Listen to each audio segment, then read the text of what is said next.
बहुत गंभीर विषय पर इस प्रेस कॉन्फ्रेंस को आरंभ करता हूं। आप सभी ने देखा कि जब पार्लियामेंट पिछले सेशन में चालू हुआ था तो सभी पॉलिटिकल पार्टीज ने संविधान के ऊपर चर्चा की मांग रखी थी और पार्लियामेंट ने इस मांग को मानते हुए संविधान के ऊपर, कॉन्स्टिट्यूशन के ऊपर एक चर्चा की थी। मगर आज सुबह से जो खबर हम देख रहे हैं वो दिल को दहला देने वाली खबर है। Yesterday was 76th anniversary of our republic. हमने 76th रिपब्लिक डे कल मनाया जब भारत को संविधान मिला था, when India got its constitution। और उसके ड्राफ्ट करने वाले हम सबके आदर्श पुरुष डॉक्टर बी.आर. अंबेडकर साहब। और आज सुबह से हम टीवी पे देख रहे हैं किस प्रकार आम आदमी पार्टी की जो सरकार पंजाब में चल रही है, उनके नाकों के नीचे उनके सरकार के फेलियर की कहानी, जिसमें बाबा साहेब अंबेडकर की जो मूर्ति अमृतसर के मेन चौराहे पे लगी हुई है, it is one of the tallest statues of Baba Saheb Ambedkar. लगभग 30-35 फीट की ये स्टैचू है। और नीचे आप देखेंगे तो इंडियन पार्लियामेंट है। किस प्रकार उन्होंने पार्लियामेंट का दिग्दर्शन दिया है ये स्टैचू दिखाता है। और ये थाना कोतवाली जो अमृतसर का है, ठीक उसके ऑपोजिट ये स्टैचू है। एक व्यक्ति हथौड़ा लेकर सीढ़ी डालकर सीढ़ियों के माध्यम से हथौड़े के साथ बाबा साहेब जी की मूर्ति के ऊपर चढ़ता है और बाबा साहेब जी की मूर्ति के ऊपर हथौड़े से कुठाराघात करता है। आप सोचिए, कोतवाली थाना कोई साधारण स्थान नहीं है। It is one of the most important places of Amritsar. It's one of the most important places of Punjab. Punjab के एडमिनिस्ट्रेशन के नाक के नीचे 30-35 फुट की बाबा साहेब की स्टैचू, उसके लिए उतनी बड़ी सीढ़ी का प्रावधान करना, सीढ़ी को लेकर आना, सीढ़ी को लगाना, इतने बड़े हथौड़े को लेकर आना, हथौड़े के साथ सीढ़ियों में चढ़ना, अपना बैलेंस मेंटेन रखना, उसके ऊपर चढ़कर हथौड़े से मार करना। और जब ये पूरी प्रक्रिया चल रही थी उस समय थाना कोतवाली, न जाने कितने प्रशासनिक अधिकारी, न जाने कितने पुलिस कर्मी सब वहां होंगे, मौजूद होंगे, मगर किसी ने रोकने की कोशिश नहीं की। सवाल उठता है, आखिर अरविंद केजरीवाल जी की आम आदमी पार्टी ये कौन सी साजिश है? ये कौन सी साजिश है कि उनके नाक के नीचे, उनके थाने के आगे बाबा साहेब अंबेडकर का ये अपमान होता है और अरविंद केजरीवाल जी और उनकी पूरी टीम चुप रहती है। पूरी टीम चुप रहती है। और ये पहली बार नहीं हुआ है कि बाबा साहेब अंबेडकर और दलितों का अपमान अरविंद केजरीवाल जी ने किया है। आप याद करिए, चुनाव से पहले पंजाब में अरविंद केजरीवाल जी ने कहा था कि हमारी सरकार बनेगी तो एक दलित को हम उप मुख्यमंत्री बनाएंगे। आज तक उन्होंने एक दलित को उप मुख्यमंत्री नहीं बनाया। और इतना ही नहीं, कुछ दिन पहले जब कॉन्स्टिट्यूशन पर चर्चा चल रही थी पार्लियामेंट के अंदर, तो अरविंद केजरीवाल जी ने एक फोटो जारी किया था भारत के संविधान का। उस फोटो से बाबा साहेब अंबेडकर के फोटो को नदारद करके, काट करके अपने फोटो को क्रॉप करके डाला था उसके ऊपर। ये भ्रष्टाचारी अरविंद केजरीवाल, ये जमानत पे बाहर अरविंद केजरीवाल, ये अपनी फोटो भारत की संविधान के ऊपर डाल रहा है। भारत के संविधान के ऊपर अगर किसी की भी फोटो या प्रतिमा होनी चाहिए, वो केवल और केवल बाबा साहेब अंबेडकर की होनी चाहिए। तो ये दुष्टता अरविंद केजरीवाल जी ने किया है, बार बार किया है। और मैं आपको आज बिल्कुल स्पष्ट रूप से बताता हूं जो आज अमृतसर में हुआ है वो बिना अरविंद केजरीवाल की मर्जी से नहीं हो सकता था। तो आज हम सब ने भी ये निर्णय लिया है, माननीय अध्यक्ष सचदेवा जी का ये आदेश भी था कि हम भी घोषणा पत्र जारी करें अरविंद केजरीवाल जी के खिलाफ। मैं उनके निवेदन पर खड़े होकर हम भी यह घोषणा पत्र जारी करेंगे और सच्चाई दिखाएंगे। आप देख सकते हैं की कारगुजारियों की घोषणा, आपदा की कारगुजारियों की घोषणा। केजरीवाल को बाबा साहेब अंबेडकर से है नफरत, केजरीवाल को बाबा साहेब अंबेडकर से है नफरत। अमृतसर में कोतवाली थाने के सामने बाबा साहेब अंबेडकर की मूर्ति तोड़ी गई। अमृतसर में बाबा साहेब अंबेडकर की मूर्ति तोड़ी गई, वह भी कोतवाली के सामने।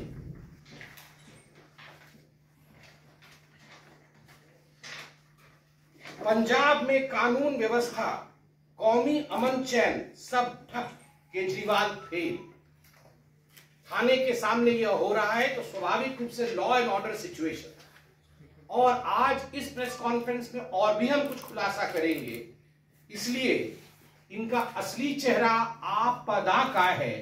सेल, जेल, बेल, पहले दिल्ली को बेचना, बेचने के जुर्म में जेल में जाना, फिर बेल में बाहर आना और चुनाव लड़ना, ये हकीकत है। अब हम वो फोटो भी दिखाएंगे।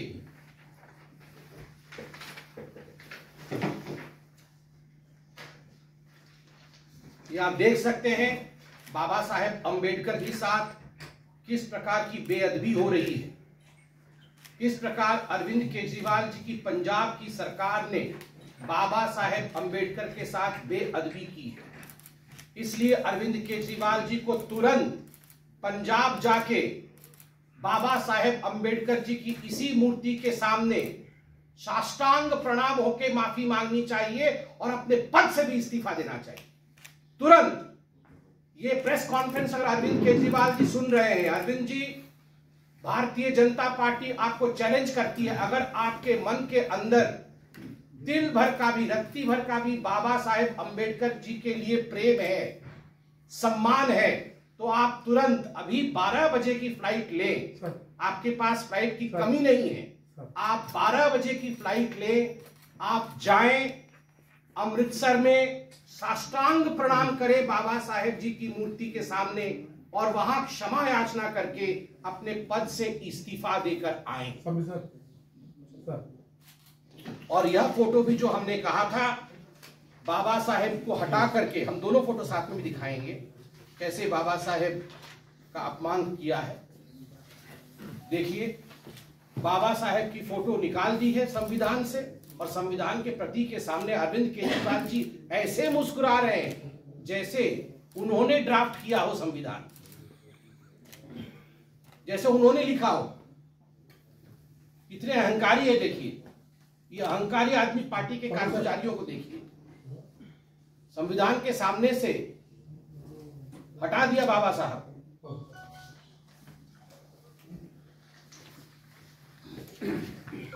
मित्रों, आज हमने जो ये प्रेस कॉन्फ्रेंस के माध्यम से दलित अपमान और बाबा साहेब जी के अपमान के विषय को रखा, उसके साथ 2-3 विषय और महत्वपूर्ण है जो आज हम यहां रखना चाहेंगे। अभी कुछ खबर आई है, मुझे लगता है ये बता देना अध्यक्ष जी उचित रहेगा, और हम छुपा के राजनीति नहीं करते हैं, हम सच्चाई के साथ खड़े होते हैं, इसलिए हम सच बोलते हैं। कुछ लोग उनके यहां से भी लीक करके खबर बताते हैं, जब वहां मीटिंग इत्यादि होती है, कोई खड़ा होता है तो वो भी फोन करके हमें बताता है कि ऐसा होने वाला है।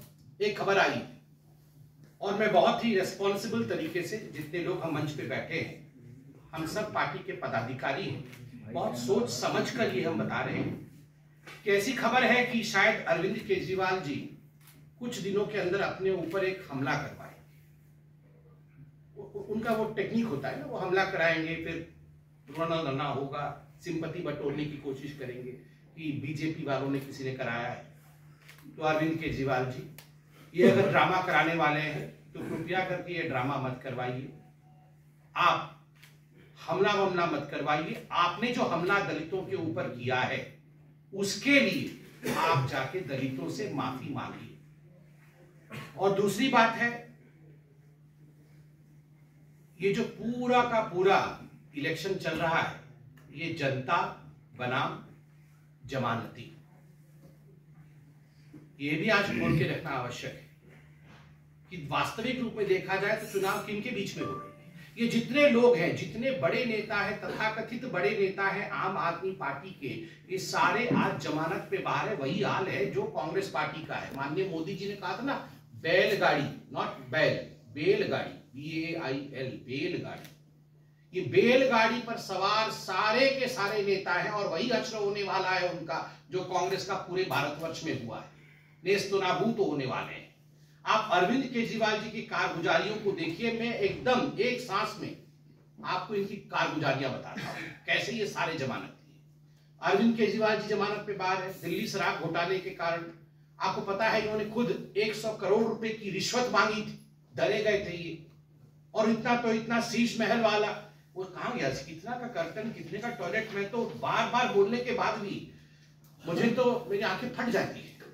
सोफा रिक्लाइनर 10 लाख की सोफा, स्मार्ट टीवी 20 लाख का, कर्टन 6 करोड़ का, ओवन 9 लाख का, Toto toilet 12 lakh, fridge 9 lakh, massage कुर्सी 4 lakh, 3 hot water generator 23 lakh. देखिए ये मैं बार बार इसलिए कहता हूं क्योंकि ये हमारे, हम तो मिडिल क्लास लोग हैं ना, ये हम विश्वास भी नहीं कर पाते। 6 करोड़ के पर्दे कल टीवी पे चल रहा था। माननीय अध्यक्ष जी, कल जब टीवी पर ये चल रहा था, नहीं, सब बहुत बड़ी संख्या है। मुझे तो कभी कभी रहम आता है हमारे मीडिया भाइयों के ऊपर, क्या क्या दिखाएंगे ये भी। मतलब उस घर के हर कोने में हीरे जवाहरात लगे, अभी क्या क्या दिखाएंगे। इसलिए हमने जितना कहना था उतना ही कहा है। शीश महल तो पूरे विश्व में प्रसिद्ध हो चुका है। अब देखिए शीश महल के कारण तो घोटाला हुआ ही। 125 करोड़ रुपए इस परियोजना में घोटाला किया और उसके साथ ही जब कोरोना में हम लोग सब सेवा में लगे हुए थे, संगठन ही सेवा पर्व हमारा चल रहा था, पूरी दिल्ली में त्राहिमाम हो रहा था। उसमें डबल एक्सेल की शर्ट और रेनॉल्ड का पेन लगा करके अरविंद केजरीवाल जी 45 करोड़ रुपया अपना ही घर के रिनोवेशन पे खर्चा कर रहे थे। डबल एक्सेल शर्ट भूलते नहीं, डबल एक्सेल शर्ट पहन करके डबल खर्चा करप्शन का कैसे करना है ये इनको अच्छे से पता है। और उसके साथ ही स्वाति मालीवाल जी का तो आरोप आपको पता ही है, पिटाई करवाई गई थी विभव कुमार द्वारा। तो ये सारे 13 आपराधिक मामले, 13 cases, criminal cases Arvind Kejriwal ji के खिलाफ चल रहे हैं। आज अरविंद केजरीवाल जी बेल पे बाहर।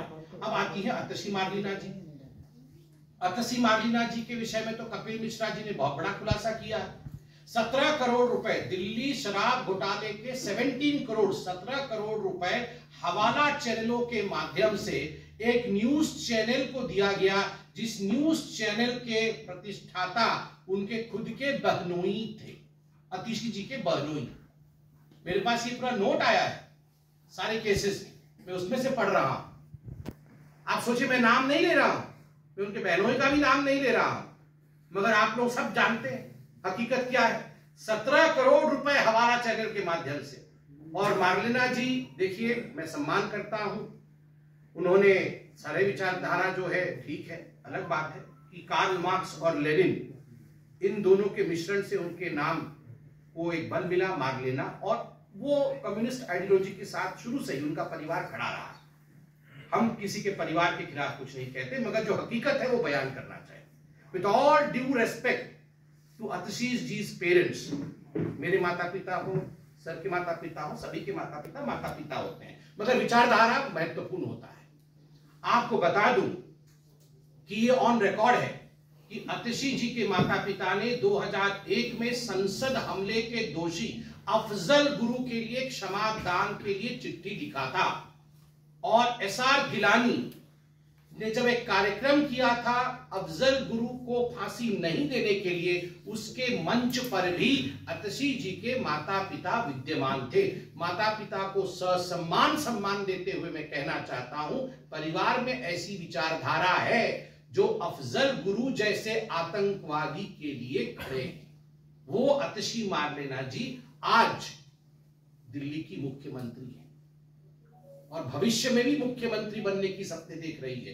क्योंकि अगर मैं सही हूं, पहले माननीय सचदेवा जी ने बताया था कि कानूनी तौर से तो वैसे तो हाल खराब होने वाला है, वो तो मैं सीट हार ही गए हैं, मगर वैसे भी कानूनी तौर से तो सुप्रीम कोर्ट ने कहा है ना तो ये कहीं साइन कर सकते हैं, ना तो किसी दस्तावेज पे ये अपना टिप्पणी कर सकते हैं, कार्यालय में भी नहीं जा सकते हैं। तो अतसी जी जो अभी मुख्यमंत्री बनी है, वो दोबारा मुख्यमंत्री बनने की स्वप्न में है और कतार में। आप सोचिए, वो जो अफजल गुरु और गिलानी के साथ खड़े हैं, मनीष सिसोदिया जी का तो क्या ही कहना है। मनी लॉन्ड्रिंग का आरोप उन पे लगा है, भ्रष्टाचार और आबकारी नीति एक्साइज पॉलिसी के कारण 338 करोड़ का मनी ट्रेल पकड़ा गया। वो सिद्ध है कागज में, आज वो बेल पे बाहर है। मगर सुप्रीम कोर्ट ने भी माना कि yes 338 crore money trail does exist. 338 crore रुपए का मनी ट्रेल एग्जिस्ट करते हैं और यहां पर आके ऐसे प्रवचन दे रहे हैं, ऐसे प्रवचन दे रहे हैं जैसे वाह दूध के धुले हो। यहां दिल्ली में शिक्षा मंत्री थे तो 12,762 कमरे बनवाने थे। तो ये जो कमरे बनवाने थे, अगर देखा जाए तो 800 करोड़ रुपए में कमरे बन जाते, 12,000 कमरे।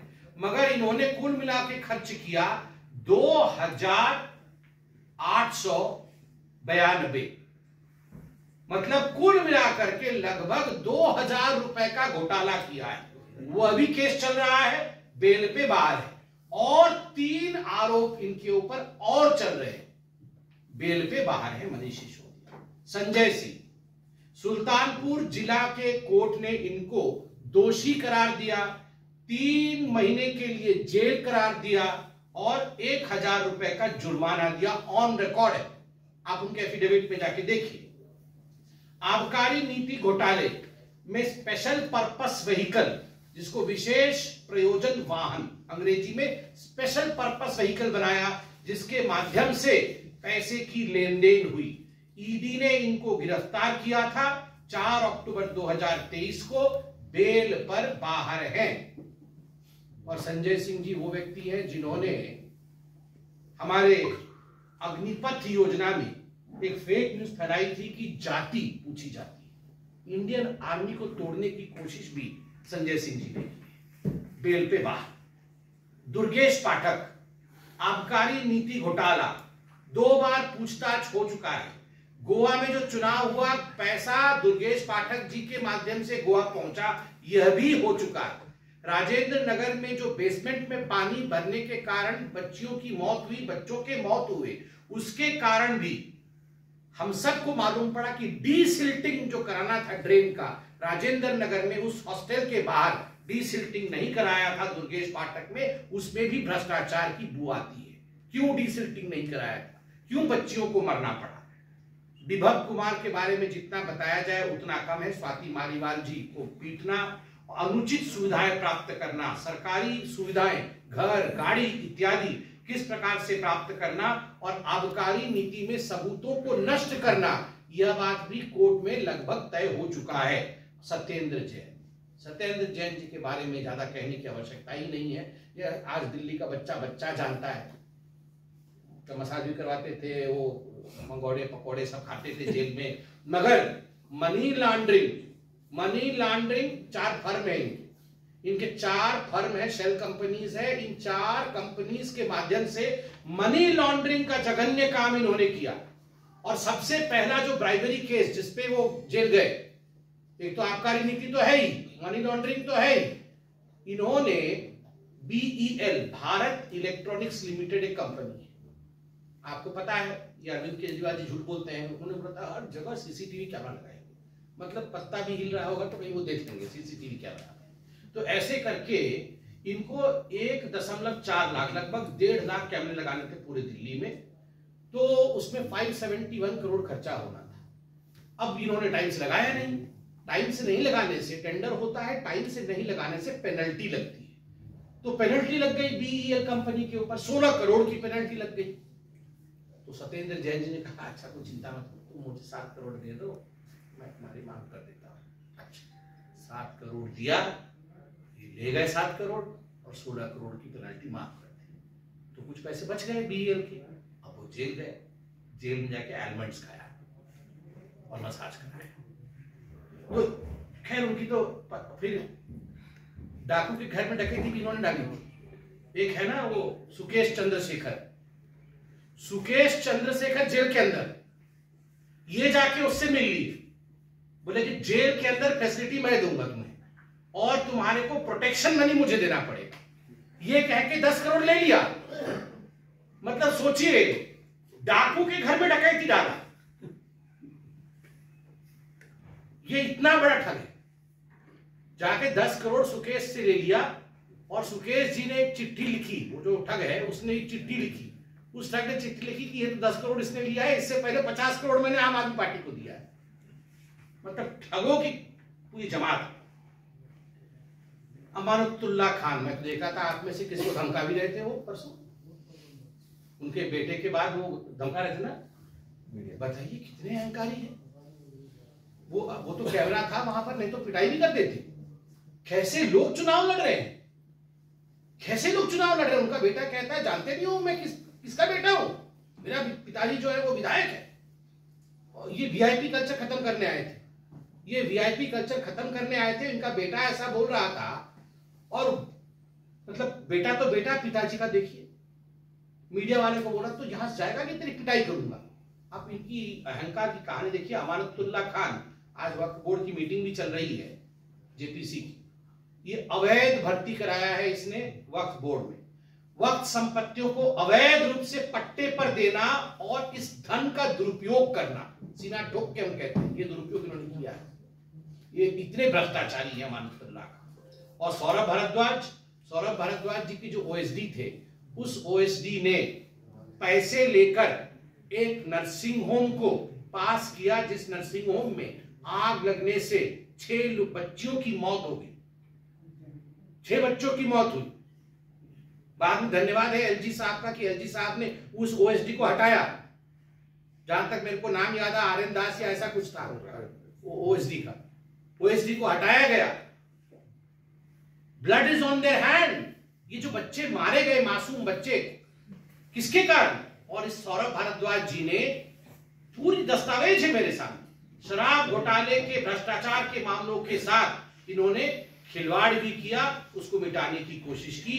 तो ये जो डॉक्यूमेंट आज मुझे पार्टी ने दिया है, इस डॉक्यूमेंट में स्पष्ट रूप से जनता बनाम जमानती, ये सारे आम आदमी पार्टी वाले जमानती है और जनता इनके खिलाफ लड़ रही है। और जहां तक आज राहुल गांधी जी मऊ जा रहे हैं, जी मऊ जा रहे हैं, आज राहुल गांधी जी मऊ जा रहे हैं और यहां पर रिपब्लिक डे में भी नहीं दिखे। और यहां इनके कैंपेन में इमरान प्रतापगढ़ी को भेजा और बोला तबीयत बहुत खराब है। ये किसमिस की कहानी है, किसमिस। अगर राहुल जी करेंगे आपको किस, आप आम आदमी पार्टी, अगर राहुल जी करेंगे आपको किस, तो कैसे नहीं करेंगे आम के खिलाफ, आपके खिलाफ हो रही कैंपेन को मिस। अगर राहुल जी करेंगे आम आदमी पार्टी आपको किस, तो कैसे नहीं करेंगे आम आदमी पार्टी के खिलाफ हो रहे कैंपेन को मिस। तो ये किसमिस की कहानी है राहुल गांधी की। आप मत डरिए, आपको किस नहीं, आपको किस मतलब आम आदमी पार्टी, ठीक है। मुझे लगता है इस सब के साथ अन्याय होगा यदि हम वो वीडियो, जिस वीडियो के कारण आज पूरे देश में एक आक्रोश का वातावरण बना है, वो वीडियो हम आपको ना दिखाएं। तो हम सब